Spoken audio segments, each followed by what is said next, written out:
अस्सलाम वालेकुम। कल मैंने एक वीडियो अपलोड की जो कि एक हमारे डॉक्टर के साथ टीचिंग सेशन था डायबिटिक फुट के बारे में। उसके बाद हमारे बहुत सारे दोस्तों ने कि मुझे मैसेजेस आए और ख़ास तौर पर एक साहब हैं माज इस्माइल, वो रेगुलरली मेरे चैनल को देखते हैं और कमेंट्स देते हैं। तो उन्होंने ये कहा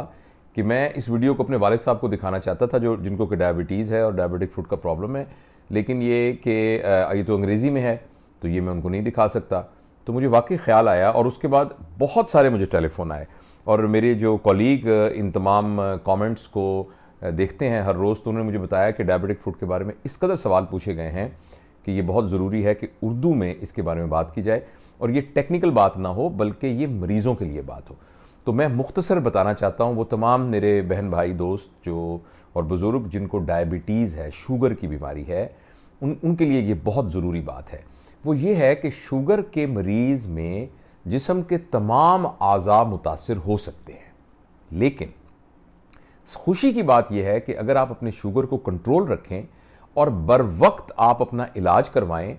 और डॉक्टर के साथ राब्ते में रहें तो आप एक बिल्कुल नॉर्मल खुश व खुर्रम ज़िंदगी गुजार सकते हैं, बिल्कुल नॉर्मल। इसकी बहुत सारी मिसालें हैं। सबसे बड़ी मिसाल हमारे जो स्टार क्रिकेटर हैं वसीम अकरम साहब हैं और वो इसके ब्रांड एम्बेसडर भी हैं और वो तमाम जगहों पर लोगों को बताते भी हैं कि वो डायबिटिक हैं, लेकिन आप देखिए कि कैसे वो एक इंटरनेशनल एथलीट और इंटरनेशनल सुपरस्टार बने हैं। इस तरह बहुत से लोग हैं जिनको के पैदाइशी डायबिटीज़ होती है लेकिन वो प्रॉपर कंट्रोल के साथ अपनी डायबिटीज़ का इलाज करते हैं। तो जहाँ शुगर की वजह से बहुत सारे ऑर्गन इन्वॉल्व होते हैं, उसमें से जो एक ऑर्गन और या एक जिस्म का हिस्सा इन्वॉल्व हो सकता है वो पैर है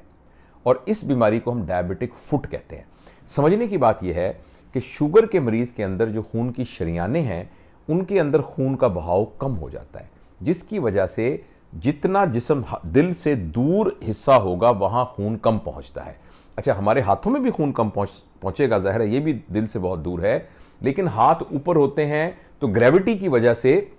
खून के बहाव का कंट्रोल नॉर्मल ज़्यादा बेहतर होता है। लेकिन पैर चूंकि ग्रेविटी की वजह से वहाँ खून को एक प्रेशर के साथ वापस आना होता है, इसलिए वहाँ खून का रुक जाना और अगर खून की शरियानें पतली हो जाएं तो वहाँ खून के बहाव के ऊपर का सबसे ज़्यादा नुकसान जो है वो पैर में होता है। तो एक तो ये वजह है कि खून का बहाव कम हो जाता है। दूसरी बात यह है कि शुगर के मरीज़ के अंदर आसाबी निज़ाम मुतासिर होता है, जिसकी वजह से उसका एहसास ख़त्म हो जाता है। वो लोग जो शुगर के मरीज़ हैं तो उनको एहसास नहीं होता।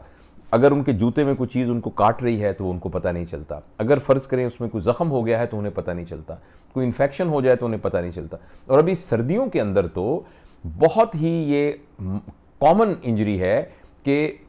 आप चूल्हे के आगे या हीटर के आगे पैर को सेक रहे होते हैं और एकदम उनको एहसास ही नहीं होता कि गोश्त जलना शुरू हो जाता है और वहाँ से ज़ख़म हो जाता है।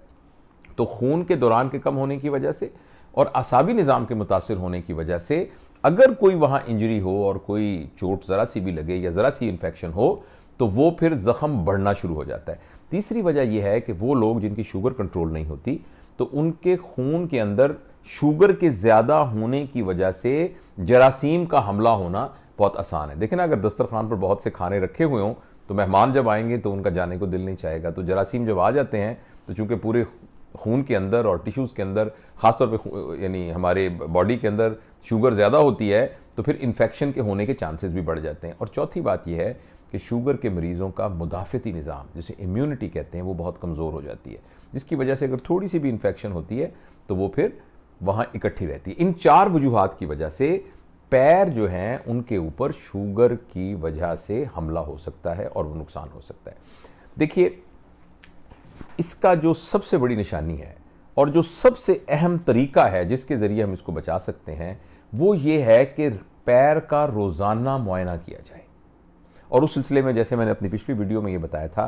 कि ये मुआयना मरीज़ खुद नहीं कर सकता। बेहतर यह है कि घर के अफराद में से एक फ़र्द को ये जिम्मेदारी दी जाए। अगर आपकी बेटी हैं, आपका बेटा है, आपकी अहलिया या आपके खामद हैं या आपका कोई घर में मुलाजिम है या कोई और दोस्त है, तो ये उसके ज़िम्मे है कि वो मुआयना कर सके, क्योंकि शुगर के मरीज़ को खुद पैर के नीचे से देखना बहुत मुश्किल होता है।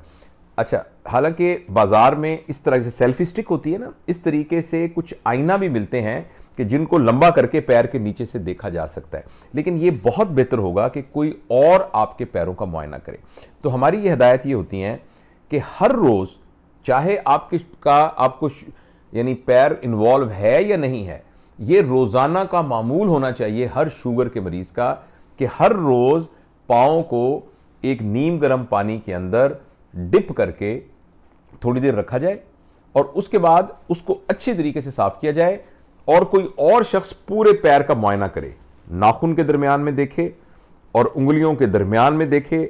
और इसी तरह एड़ी पे देखे और किनारों पे देखे, और किसी भी जगह पर थोड़ी सी भी जिल्द के अंदर कोई क्रैक आया हुआ है, कहीं कोई पीप का छोटा सा आपको फोड़ा नजर आ रहा है, कहीं आपको कोई इन्फेक्शन नजर आए, खासतौर पे ये सर्दियों के मौसम के अंदर ये उंगलियों के दरमियान में फंगल इन्फेक्शन हो जाती है, जिसमें वो एरिया वाइट सा सफेद सा हो जाता है। तो ये सारी की सारी चीजों में से कोई एक भी कोई चीज हो तो फौरी तौर पर डॉक्टर से राब्ता करने की जरूरत है। तो जब और अगर कुछ भी नहीं है तो उसको पैर को अच्छी तरह धोया जाए, उसको खुश्क किया जाए, खुश्क करके कोई भी लुब्रिकेंट क्रीम, जैसे एक वाइट पेट्रोलियम जेली होती है, वैसलीन होती है, ऑलिव ऑयल होता है और कुछ फैंसी किस्म की फूड क्रीम्स भी मिलती हैं, तो वो सारी की सारी पैर पर लगाई जाए और उसके बाद कॉटन की मोटी जुराबें पहन ली जाए। और देखिए,